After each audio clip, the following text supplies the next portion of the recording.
Dans son livre Dieu en question, où il répond à des élèves de terminale, André Frossard pose la question « L'Évangile ne serait-il pas dépassé ?» Et il répond un peu malicieusement « En réalité, l'Évangile n'est pas dépassé, il n'a jamais été rejoint. » Que l'Évangile soit insurpassable, nous en avons des signes dans le fait que les plus belles œuvres en matière de poésie s'inspirent très souvent de l'Évangile. Le conte le plus rudimentaire, c'est Superman. On sait comment cela commence. Nous sommes sur une autre planète à des années-lumière de la Terre. Le roi de cette planète sait que la planète va être détruite par une collision et il confie le bébé, son fils qui vient de naître, à un vaisseau interplanétaire. Ce vaisseau traverse les immensités et aboutit quelque part en Californie. L'enfant a grandi pendant le voyage et il est adopté par un couple de fermiers. Et assez vite, cet enfant va se rendre compte qu'il a en lui des pouvoirs surhumains qui fait qu'il peut voler au secours d'une personne qui tombe du 115e étage d'un gratte-ciel ou bien redresser des rails de chemin de fer pour éviter l'accident. Le plus beau de ces contes, c'est certainement Le Petit Prince d'Antoine de Saint-Exupéry. Le Petit Prince n'est pas Jésus, mais l'œuvre fait résonner plusieurs points fondamentaux de l'Évangile. Il me semble en avoir reconnu 4.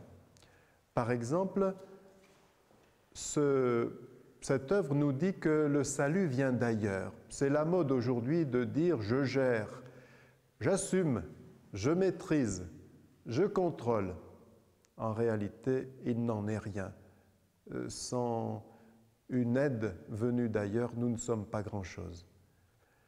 Deuxième réalité, le Petit Prince visite différentes planètes où il y a sur chacune un habitant. Est-ce que cela ne nous parlerait-il pas de l'individualisme dans lequel la société nous fait vivre? Mais la bonne nouvelle, c'est que chaque planète a droit à la visite du Petit Prince. Chacun a droit à la visite de Jésus.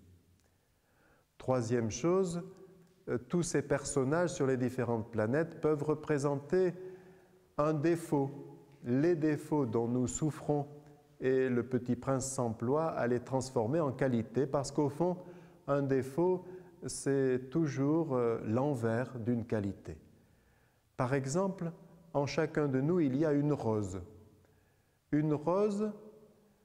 qui a soif d'être unique au monde. C'est assez normal, cette soif. Simplement, on peut lui poser la question, où vas-tu trouver ton épanouissement? Dans le look, dans la silhouette, dans la beauté extérieure ou dans la conscience droite? En chacun de nous aussi, il y a un astronome turc, vous vous rappelez. C'est lui qui a découvert l'astéroïde où vivait le Petit Prince. Et il en a fait une démonstration, mais habillé à l'orientale, un peu comme un clown, et personne ne l'a cru. Quelques mois plus tard, quand il refait sa démonstration, cette fois-ci en complet cravate, tout le monde applaudit. Et il y a cette belle parole, les grandes personnes sont ainsi. Quand vous leur faites voir votre maison, ils ne s'extasient pas, sauf quand vous leur dites « ça m'a coûté 150 000 €. Oh, comme c'est joli !» Et puis en chacun de nous, il y a aussi un roi qui s'imagine que tous les autres doivent être ses sujets et qui désire commander les autres. Il aura à comprendre que son charisme, la situation qui est la sienne, il aura beaucoup de joie à la mettre au service des autres, au service de ses sujets. Il y a aussi en chacun de nous un vaniteux. Pourquoi sommes-nous si dépendants des applaudissements des autres? Peut-être parce que nous avons oublié qu'aux yeux de Dieu, nous sommes uniques et on nous fait glisser vers la star académisation, alors que lorsqu'on sait qu'il y a un Dieu qui sait très exactement le nombre de nos cheveux, nous sommes beaucoup moins dépendants du regard des autres. En chacun de nous aussi, il y a un buveur. Pourquoi la consommation d'alcool, de drogue, d'anesthésiants, d'euphorisants ne fait qu'augmenter? Probablement parce que, comme disait un grand poète français, Charles Baudelaire lui-même, l'homme ne peut pas vivre sans ivresse. Pour traverser la vie, il lui faudra choisir entre l'ivresse du Saint-Esprit et l'ivresse des narcotiques. C'est assez triste de voir que nous rendons les enfants si dépendants du portable, des jeux vidéo et de quantité d'autres choses qui sont tout de même assez superficielles. Et puis en chacun de nous, il y a aussi un businessman, puisqu'il existe même des businessmoines. Alors bien sûr, parmi nous, il n'y a probablement pas beaucoup de turbo-capitalistes, comme il est dit dans le livre du pape Lumière du monde.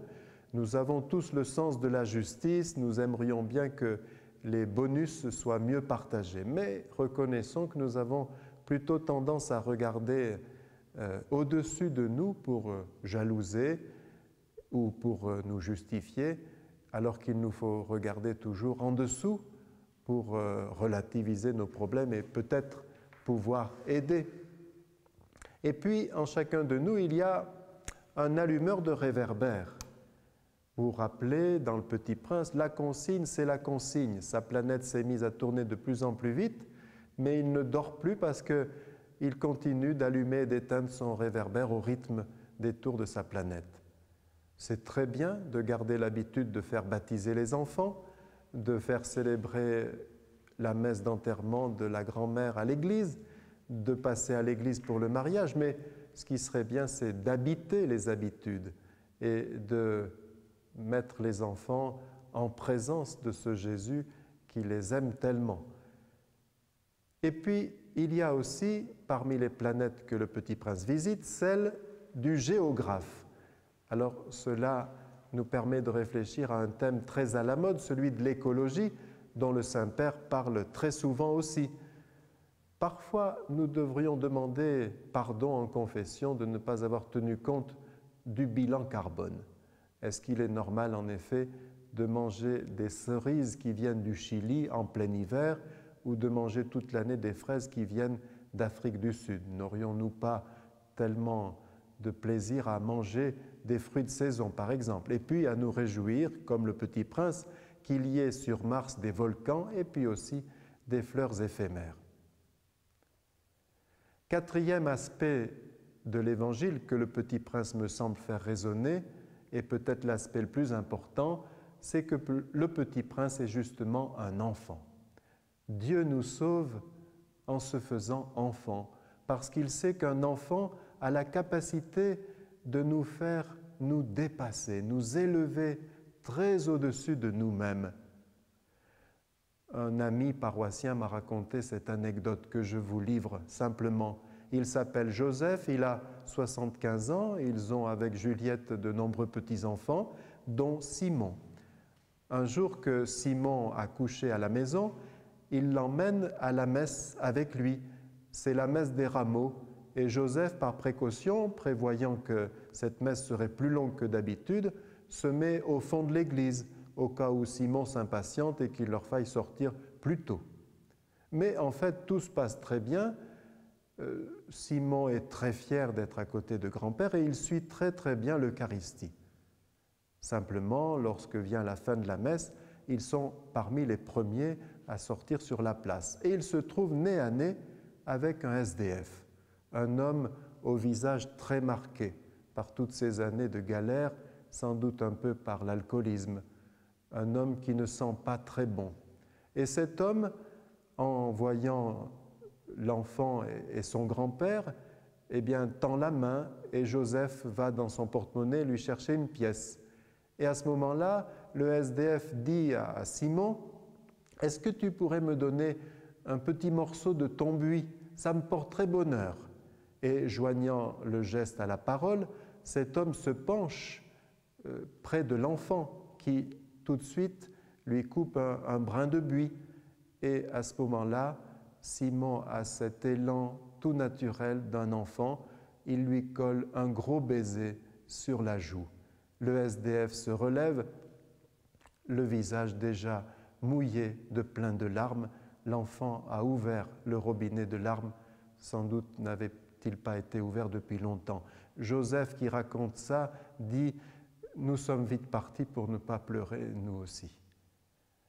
Voilà, les enfants nous ouvrent le cœur, à plus forte raison l'enfant Dieu, Dieu le Fils, qui vient parmi nous pour nous guérir de tous les endurcissements qui nous menacent.